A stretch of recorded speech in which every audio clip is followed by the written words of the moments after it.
Hi, it's Alison from Blue Cat Sewing, and today I'm going to show you how to make one of these. It's a large, reusable gift bag. At the end of the video, I'm going to show you exactly what I've got inside and how to attach a gift label.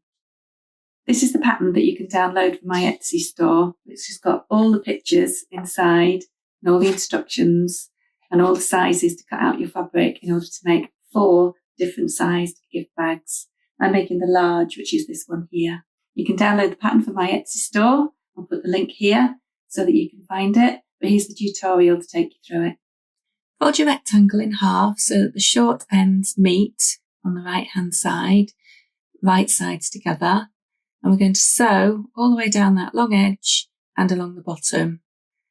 I'm using an overlocker here and I've pinned those raw edges together, but I'll need to take the pins out as I go. You could use an ordinary machine and do a straight stitch if you don't have an overlocker. It works just as well. To stop the edges from fraying, you can zigzag or use pinking shears. At the corner, I'll show you how to make it nice and neat on an overlocker. So you put your needles in when you get to the end and then lift them all the way up. I haven't lifted them all the way up here quite.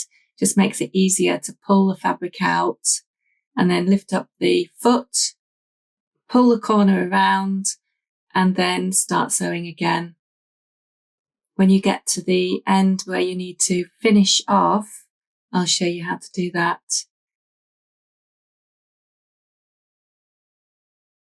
So again, you get to the end, put your needles in and then out, and then lift up your sewing machine foot, pull the fabric round and then turn it over so that you're going to sew over those stitches that you've already made. It's a really neat finish.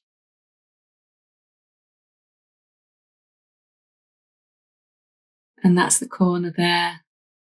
Now we just have to trim those threads at the top. They're going to be enclosed anyway when we do the top. And then turn the bag to the right side. Poke your corners out with something that's not too sharp. I've got these scissors that I use that have got a blunt point. You don't want to put a hole in the corner of your bag.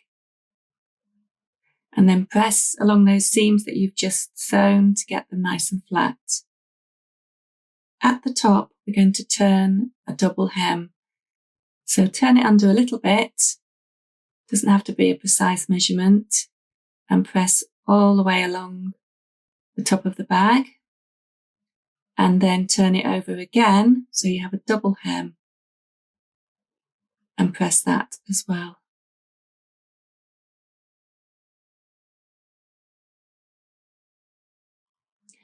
We're going to use our ordinary sewing machine here to sew a line of straight stitching all the way along the top of the bag. Don't forget to reverse stitch at the beginning and end for security. All we need to do now is put the ribbon on.